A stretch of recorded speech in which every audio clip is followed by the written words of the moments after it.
Welcome to the Abundance Hack Show, where we are inspiring you to ditch the outdated beliefs, release the blocks, and fully embrace your sovereignty so you can confidently expand to allow more love, joy, and aligned success in your life. I am Niajae, your conscious accountability partner, reminding you that abundance is your birthright.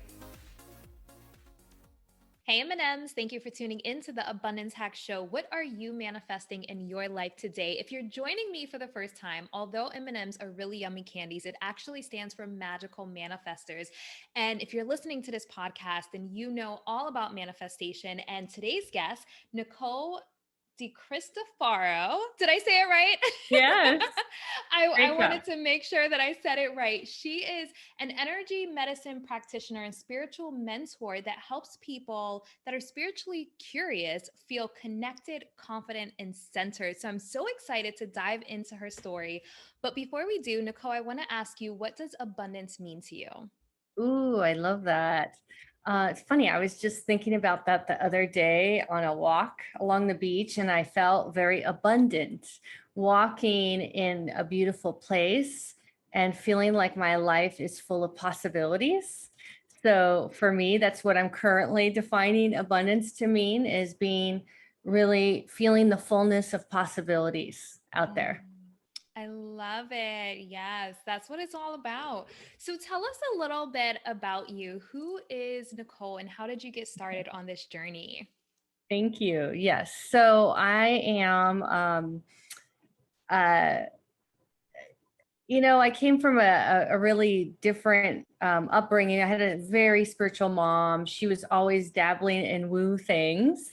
And as far as I can remember back, she was doing astrology and where you read the irises. I don't remember the correct term for that, but she'd always have like healers and psychics over and just was always doing that stuff. And I really thought she was kind of wacky, like when I was a kid, because I just didn't understand. And my mom would talk about seeing spirits a lot, and it freaked me out because I watched a lot of scary movies as a kid. I was the youngest for a while until my little sister came along at 13. And I just kind of kept up with the adults in the house, and they would always watch like these really scary movies, especially about hauntings and possessions. And so I was just freaked out by that stuff. And I didn't want to see spirits. I didn't want to hear about the spirit stories, because then at night, like I didn't even sleep in my own room most of my childhood because I was so freaked out. So growing up with that and a very open-minded mom, I think gave me the possibility to explore things and see what is out there and what do I resonate with. So it wasn't until my mom she had colon cancer, and I was really on a mission to find a way for my mom to be healed. And so I'm very passionate about health and wellness. I do my best to eat right, eat really healthy foods, vibrant foods, and exercise and do things that feel good for my body. And I'm kind of the healthiest person in my family. My family tends to have a lot of health challenges and be a little bit more overweight. My mom was very overweight. And so I was like, well, if I'm gonna do this, it has to be me, because no one else is probably gonna do this. So I kind of took on the responsibility of healing my mom, and that was, just where I was at that time. So I took her to naturopaths, acupuncturists, different modalities to help her with the effects of chemotherapy and the drugs that she was on, because it was really like, I looked at the quality of life and I'm like, this is terrible. No one should be going through this. This is not living. And during that journey, I came across, I met a new friend at a spiritual metaphysical fair. I was vending my wares at the time. I was selling clothing, and she was doing psychic readings, intuitive readings. And we really bonded and clicked. And she's like, are you interested in the healing arts? And I said, well, matter of fact, I am. So she went through to help me go through my Reiki attunement and to, teach me. Well, that didn't go very well. And I was practicing actually on my mom once, and it was like too much energy. Like it was too intense, too much energy. My mom was like, whoa, I don't feel great. And I wasn't feeling great. And it kind of turned me off to the healing arts, like being the one that does it, a facilitator of it. And it felt again like it was a responsibility that I wasn't ready for. So fast forward, my mom passes in 2008. It was really a very difficult grieving, healing time for me. And I felt really unsupported in my life at that time. And I was in an unhealthy relationship. And I noticed how, like, that was a theme of my life, feeling like I didn't have support or that I wasn't really connected to who I was and how to help myself, like self-soothe myself and manage my well-being. And I really wanted to connect with my mom in a spiritual way. So I did, and that whole experience really opened my eyes to what was possible if I was open to exploring again and my gifts and developing my gifts. And I have to say it did. It didn't come quite soon, but I had to take other paths and avenues. But I definitely was exploring that connection to myself, the spiritual realm, energy medicine and healing. And I was dealing with some health challenges, myself, with like some gut issues. So I went on this mission, and I knew I was being guided, and I knew my mom was actually part of this. Like it was in her honor, but also like I trusted and believed that she was going to be a guide for me on my path, and I was open to whatever that looked like. So fast forward to a couple of years ago, actually in 2019, and I was at a point in my career. I had been a love mentor with helping women and men with creating healthy relationships with themselves so that they can have healthy relationships with others. And I felt like I don't think this is something I'm going to be doing for the rest of my life. And speaking with a friend, and she said, I don't know why I'm hearing this. And, I have to pay attention because I don't get these types of drop-ins very often, but I hear the term and I don't know what it means, but it's medical intuitive. And when she said that, I was very much like, that feels right. And it was a very calm feeling, like if somebody said, Nicole, you have brown curly hair, like it's true. And that feels right. And I didn't know what it meant either, even though I had heard of medical intuitives. I didn't know what was involved. But it led me on the journey to where I am today as an energy medicine practitioner and a master's certification in intuition medicine from the Academy of Intuition Medicine in Sausalito, California. And it was one of those where I felt like everything was guiding me to this place to learn.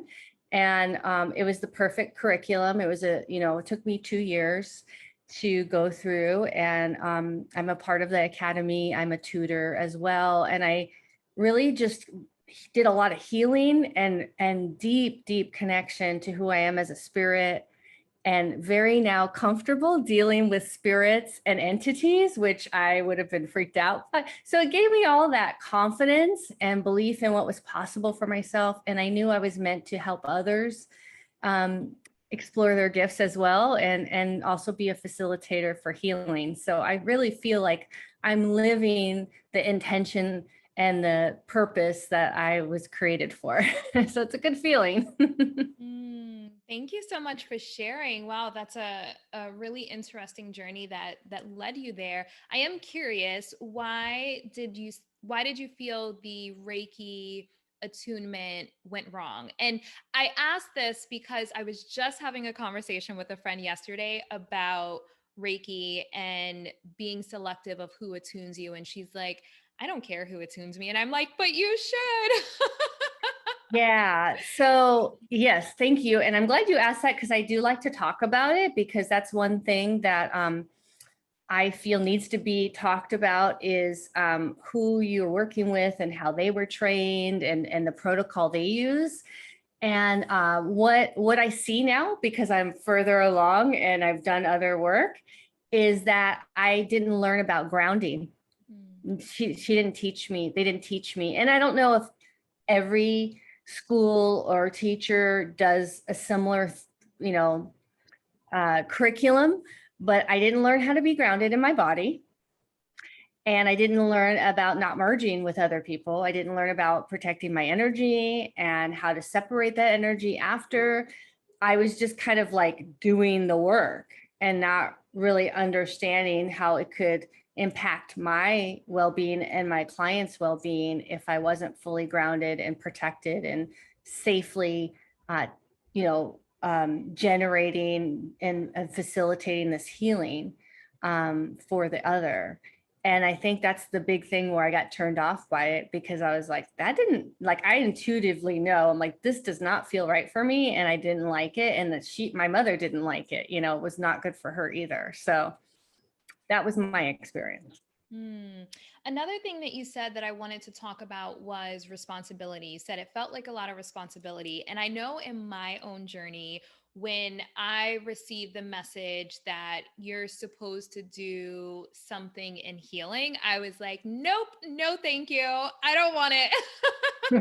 Yeah. Because it felt really big. It felt like a lot of responsibility that I didn't feel like I was ready for or wanted at the time, because I felt like I would have to give up so much of who I am in order to fill this role. So I'm sure with you helping people tap into their clear abilities and their gifts, you come across this. So if someone is feeling this way, because I've worked through it, but if someone else is feeling this way that's listening, how would you recommend them work through that feeling of not wanting such a big responsibility?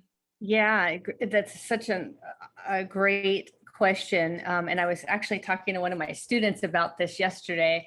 So I think for me, I had to reframe it because I didn't realize what was possible when you actually do learn a more, I guess, safer energy medicine practice. And what I thought, it was always like, it was up to me to do with this all. It was like all the burden of the healing was on me. And I now know that's not the case. I am a facilitator. It's not me doing anything. It's me really holding the space and creating the container for whatever it is that needs to be revealed. And the beautiful thing about the methodology I learned is that I communicate spirit to spirit with someone, and the spirit guides me, their spirit guides me on what is most needed, what areas we should look at and work on. And it's not me having to do anything or be like, super like a master of something. It is just opening up the door for divine guidance. And then it takes all the pressure and responsibility off the person being the facilitator.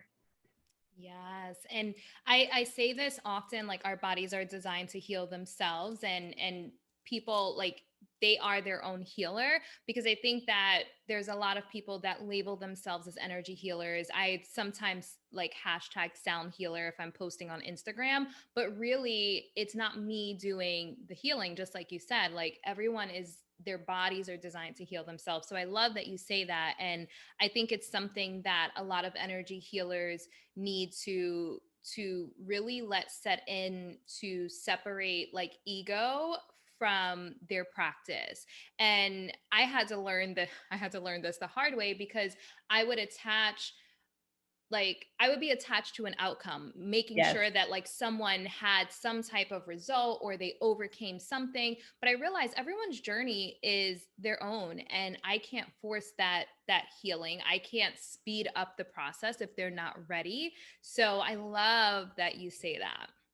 Yeah. And I love that you say that too, because, I think there's not only our expectation, but then the client's expectation, and being upfront with them about like, your journey may start in a different place where you think it's going to start and where it's going to go. And it is important to like trust and let go of the just trust in that this will happen in whatever shape, form, time frame this will happen, and to let go of the expectation. Because I too like kind of struggled with like I wanted to be the best, right? Or I wanted clients to be like, oh my God, I feel amazing. And these like amazing results right after. And sometimes people just felt more calm and like grounded. And I'm like, yay, like that's amazing. I had to take whatever it was they got as a success and not look at it as like I wasn't good enough or I messed up. Yeah. And sometimes it's not pleasant. Sometimes people kind of get frustrated at you because you opened a box that Yes. may have been painful. So there was a layer of that for me as well, of not wanting to be the messenger of like, well, don't get mad at me because you have these things that need to be healed. Or in if it's coming up, it's your own higher self saying you're ready to heal it, but sometimes people resist, and then I feel Yes. like they're angry at the messenger. Definitely. And I've had clients come and then not come back because they weren't ready for the work. And I'm grateful that they, didn't force something that they weren't ready for. But you probably planted the Yeah. seed, though. You planted the Yes. seed. Yeah, you started the process. Yes. And healing is not for the faint-hearted, it is for people that are committed, they're ready to see what needs to be seen, and they're ready to face some truths about themselves. I know like my journey in that hole, and it continues to be one where I'm like, you know what, it's not going to probably always feel good, but I know on the other end of it, I'll look back and be very grateful that I stuck it out. Yeah, I love it. All right, so let's Yeah. dive into some Clair abilities. So this is one of my Okay. favorite topics to talk about. So if and I've spoken briefly about Clair abilities before, but I'd love to get your view on it. So I believe that everyone has access to them. We just have to activate them. So I'd love to hear your perspective on Clair abilities. Yes. So in Clair Abilities, we're talking about clairaudience, clairsentience, claircognizance, all those clairs, yeah, salience. So and I do this intuitive assessment for my people in my world because a lot of people don't realize how their intuition is already speaking with them. And one of the stories I always tell was I thought I was going to hear some like Morgan Freeman type voice speaking to me and like telling me what I needed to know and do. And clairaudience is definitely not one of my strengths. Hmm. My most developed at the time were clairsentience. And now that I practice so much and I am open to developing my abilities, I have like really awoken. How do you even say that? Awakened my other abilities. And we do have, it's like we're born with these, we have DNA and some of the DNA gets expressed and some don't. And I feel the same with our intuitive abilities. It's always there and it's ready for us to activate it. And you do that by practicing. You just like, you're not going to get better, or, it's like any skill. Like you might be a musically inclined, but the way that you'll go further or improve is if you practice. So there's ways that you can really enhance your clear abilities and your other, like psychometry and knowing and telepathy. There's ways that you can really strengthen it. And a lot of what people don't understand is the physiology of some of this as well. For example, the pineal gland, which, if you know anything about your third eye chakra, the pineal gland is the gland behind kind of the seat of your third eye. And when you stimulate your psychometry, like if you practice using your hands to sense energy, you actually stimulate your pineal gland, which then helps with your clairvoyance. And that was something that I was very pleased and shocked to realize because my clairvoyance really was like nothing when I first started.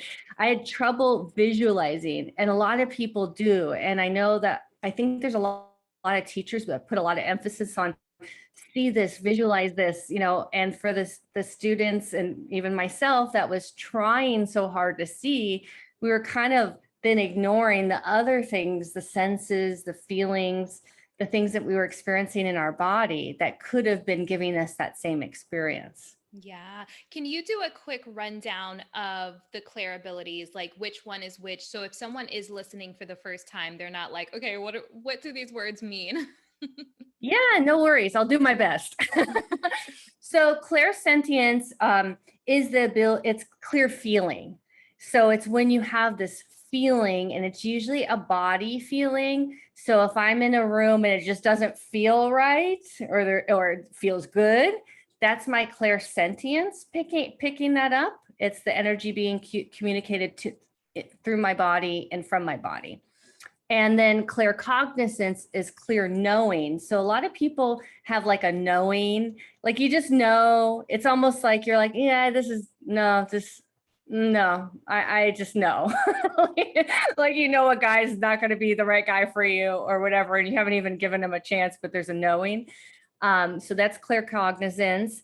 Clairvoyance is clear seeing. So that's the ability to create pictures, symbols, like it's like the inner sight. If you close your eyes and think of a tomato, you can actually see a tomato in your mind's eye. Now, I will say on that note, I have a student who has aphantasia. I hope that was the correct way to say that, which is the inability to see images in her mind's eye. And I said, well, I'd like to challenge that diagnosis and say that you can see things. And I bet with practice, you will experience that if you're committed and stick to it. And she's been with me almost 2 years. And I remember the last session we had, like every time like she gets something, she's like, oh my God, I saw the color gold. And, like it's starting to generate, it's starting to activate for her. So I just wanted to mention that about clairvoyance is a lot of people get frustrated because they can't see, and you can practice and enhance that.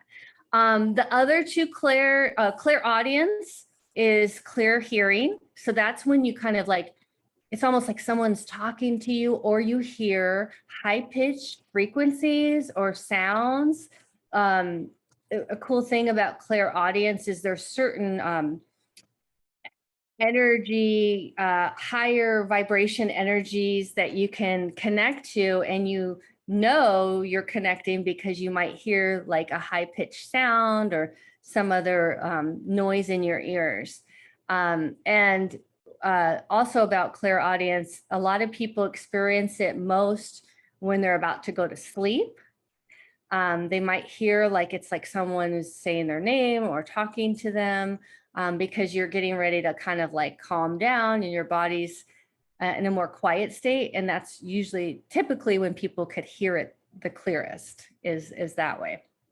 And then there's the clear salience. The other two clairs, I don't really go into, but there's the clear smelling. Like if you notice like a gardenia smell and you're like, oh, my grandmother's around, because my grandmother reminds me of gardenias. And then what wasn't what was the other one? Was it the taste one? The taste. Mm-hmm. Yeah. Which that one's called again? I can't pronounce it. Yes. Okay. So however you pronounce it, but the clear tasting, and when I did an episode about it, it's kind of how you see like detectives will like touch something and taste it and It know. grosses me out. I know. Yeah. So we could skip that one. Yeah, maybe that's why I forget it, because it kind of grows. It's like, no, I don't want to taste things. But I'm sure that for some people who are like, oh, I just tasted something. Well, pay attention to that. What are you tasting, and what memories is it evoking for you? Because obviously there's a message. Yeah. What do you do for energetic self-care? Life challenges us. However, we have tools to help us navigate the transitions, release trapped emotions, maintain positive energy, and expand to allow more joy and excitement. Abundant and Aligned Society is an energetic self-care accountability program that helps you go from stress and anxiety, fight or flight, to operating from a place of abundance and alignment. Go to niajae.com/society for more information and start vibrating higher. It's really funny because I do sound therapy, I always thought that clear audience was my strongest clear ability.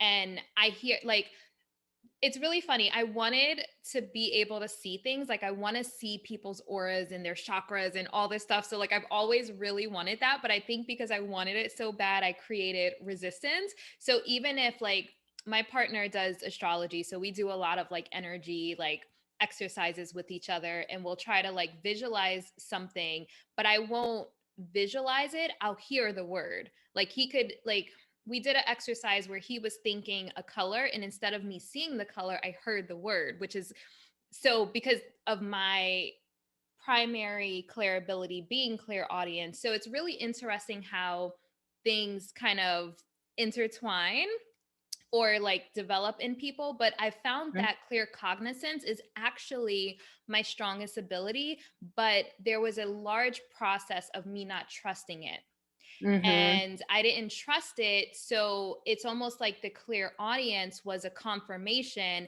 that, okay, you know this, because I'll get downloads, but not pay attention to them because I'm just like, monkey brain. Yeah. But I'll just have this like knowing, but I never trusted it until like more recently. Like the more I do sound therapy, the more I'm exposed to vibrations, the more I'm paying attention to everything that's going on in my body. So I feel like my intuition will send it through clear cognizance, but I don't get it the first time. So then I'll hear it in another form through either buzzing or just actually hear the words or like hear someone speaking to me. Not in a Morgan Freeman voice though, but Well, he's the best version of God, as an actor, right? Isn't he? Like, I love that. Yeah. yeah. So it's interesting how it happens. So if someone is like, okay, well, I feel this or I sense this, and they want to pay more attention to it to try to make sense of it, what would you recommend them do? Yeah, so that's the tricky part is we get stuff all the time and our brain, like if we're trying to get the information in the frontal lobe, then that's not where it's going to happen. We're processing a lot of information and the brain doesn't have a filter. So you have to learn where to go to really like confirm that. And a couple different things, because there's not really one, I would say that's like the go-to, but I teach people how to access their inner sanctuary, which is was the methodology I was taught, where you're going into the center of the brain, actually in the hypothalamus area, where they've done a lot of research. If you are interested, there's a book by Candace Pert. She's a neurophysicist, and I think Molecules of Emotions is the name of the book. But anyway, they were trying to figure out where is intuition, like the motherboard of intuition. And there's schools of thought that it's in your heart chakra. Well, it's everywhere really. But for the sake of giving people like a place to focus on, because our brain so needs to focus on like going somewhere or focusing on one thing, because otherwise we get the monkey mind. I have people create an inner sanctuary, and it can be whatever imagery or feelings or sensations or sounds or colors that you feel safe in and feel really connected to. And you create it almost like it lives within your hypothalamus area. And then I have people focus on just being in that area. Like if I could draw, like it's almost like I'm stepping back from the frontal lobe out of the thinking mind and going back into that like command center of where me and my spirit can commune together and kind of hang out. That's where I then can verify the information or ask questions or kind of be in and wait to receive something. And it also is a very calm and centering place, especially if you tend to be like highly mentalizing everything and analytical. Like it gives you a reprieve, a vacation from always being in this frontal lobe. So that's one way I teach, is like take all whatever signs, symbols, feelings, everything you got, and like almost like you put it in a little bag, take it into your inner sanctuary, and then like greet yourself as a spirit, however your spirit shows up to you. Sometimes my spirit looks like me. Sometimes my spirit's just like an energy feeling in there. And then I go, hey, like it's like we're having a conversation. Hey, I'd like more clarity on this. And then I just wait. And when you wait, trust the first insight, the quick first insight that comes up, because second, third, fourth is all just like random thoughts, memories, all the stuff.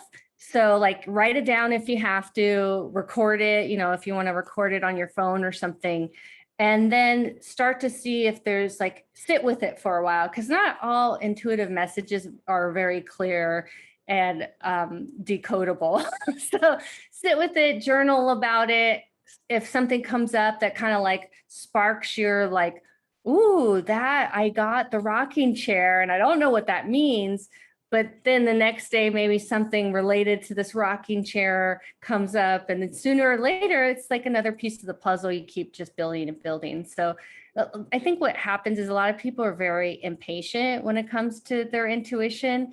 And you really have to learn how to be patient, because we're humans and our bodies are human and they process human experiences.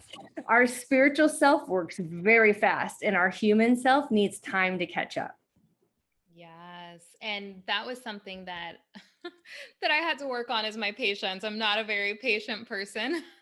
So if someone is experiencing a lot of resistance to their spiritual gifts, what is a way that they can start working through releasing the resistance? Yeah, great question.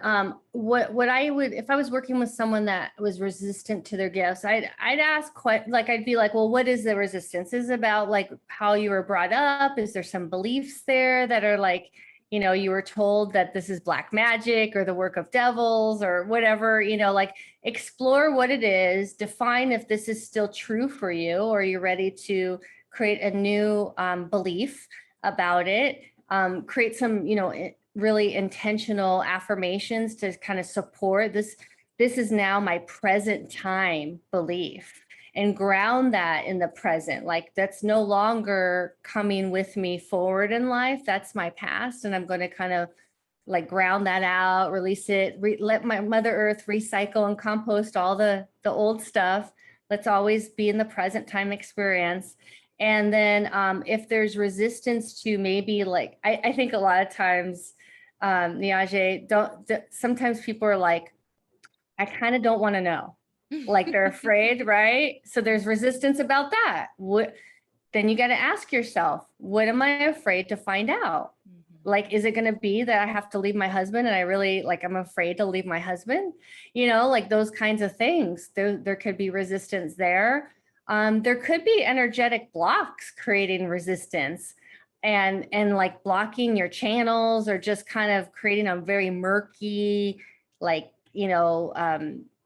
space for you that feels heavy and just not expansive. So that's when it helps like to learn some energy healing protocols, chakra work, doing sound healing or working with a practitioner to help with that, or doing some research on your own to find out where those areas are, sensing in your body, where I could be creating resistance to my intuition or my wisdom, my gifts in my body. I find a lot of it is like either cultural, familial, could be past life, like maybe some, like for me, I don't know if you've had this experience, but I feel like a few people I know have. I've had past lives where I was persecuted and even killed for being, a healer or someone in the community that, was doing this type of work. And so I was very much like scared to do this work and the responsibility part and everything. And I remember a friend like touched my feet once and she goes, yeah, you had a past life where you really like, it wasn't good for you to share your gifts. Like it didn't go well and you died. So of course you have blocks because that energy is still within you. So then you have to work on healing and releasing that past life experience. Yes. I've heard that a lot, that in a past life, so it made people afraid in this life. So I want to talk about energetic hygiene. So just to give the M&M some background, Nicole and I are in a program together and we have a little accountability group, and we were talking about different energy stuff, and she mentioned energetic hygiene, and I love the term. So how would you define energetic hygiene? Yes. So, and it was something I really had to learn because I was very sensitive, empath. I guess a lot of people call themselves empaths or highly sensitives. So I think about like me as a human sponge and just soaking up everybody else's stuff, right? So that's a kind of a gross sponge. Um, so energetic hygiene means protecting your energy and your space, and you do that by creating energetic boundaries. It's not meant to be a shutout kind of thing where you put a wall up or any. It's just about keeping your home clean. Like you live in this space, your aura, your body, and don't you want to keep it clean? I mean, we wash our hands a lot now. We're very conscious of cleanliness and not getting germs, and think of other people's energy as it's maybe harmful to you, or it's just displaces your energy. And if you're not fully in your energetic essence, then who is, So, and that also is why people, I think, experience a lot of physical ailments, mental ailments, emotional ailments, is because there's a lot of displaced energy and what is referred to as OPE, other people's energy. So maintain your energetic perimeter, create and you can do this through a sensing, visualizing, knowing, like Niajae, if you were to create like a sacred space around yourself that really just keeps your energy safe and protected, would it look a certain way? Would it have a color?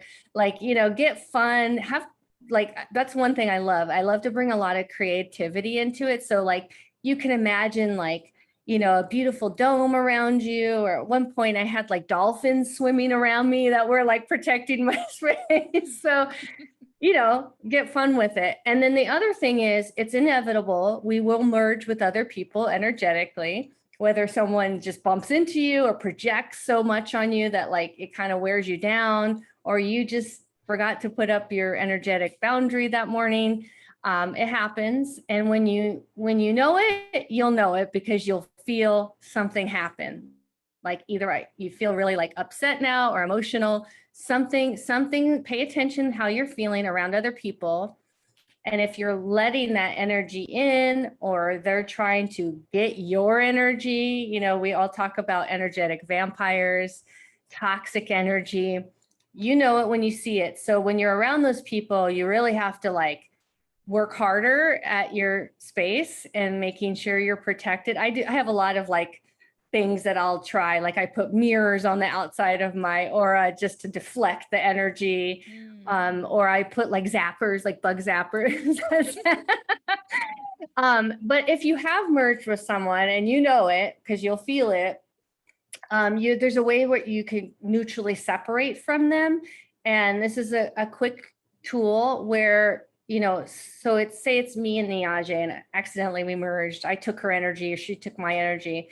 Well, to neutrally separate, all I need to do is think of 3 things that are neutral and different about us. So she has purple hair and I have brown hair. She has, she lives in Tampa, Florida. I live in Panama.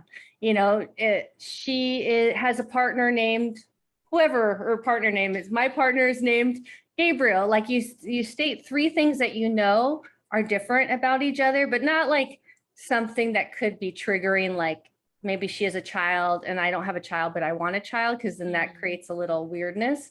But 3 things that are very neutral facts. And then you say, I gift back her energy and I receive back my energy. Don't put any love or intention on it. Just gift it back and then receive it back. And then when your energy comes back, because this is a thing, I like to cast a golden net every morning and just kind of reclaim my energy back home, because I may have been traveling in the astral. When it comes back though, it's changed, it's shifted. It's no longer the same frequency maybe.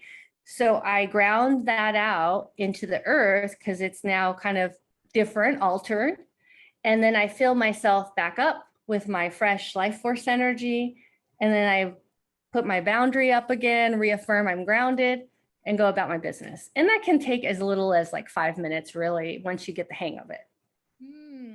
I love it. So I've actually never heard that, like naming 3 different things about you and the individual. And I have done like cord cutting or cutting like energetic ties, and they say like send it back with love. So But it's see, you're putting an intention on that, and that's not neutral. okay. Yeah. That's Because good to then there's an know. expectation or intention, right? I'm that's just my philosophy. That doesn't mean it's wrong or right. It's just how I do it. But Yeah, no, yeah. it's good to know. I like hearing different perspectives. So Mhm. keeping it neutral because yeah, no, I love that. Yeah, and the whole cord thing too. Yeah, when you're pulling cords, there's a lot more to cords than just like cutting them, because I used to cut a lot of cords and man, those cords kept growing like weeds. So now I refer to it as pulling, because like a weed, you want to get to the core and the root. But what is at that root? So it's a little bit more layered. Like, why am I allowing this cord?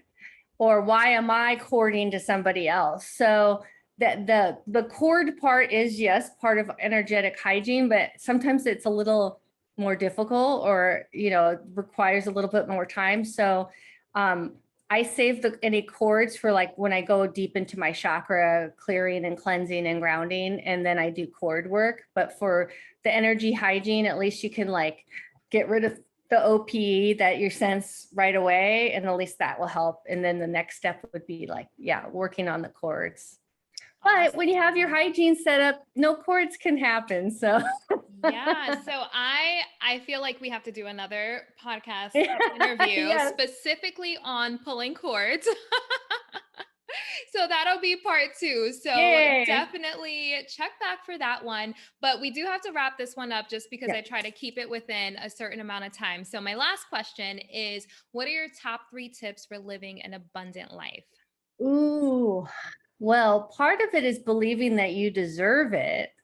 So even if you don't feel that way right now, like feel into what it would feel like if that was possible for you. So I remember I interviewed somebody for a show I did, and she liked to use the what if I felt worthy of being abundant, and just kind of like helping the neural pathways in the brain to create a new experience and new possibility.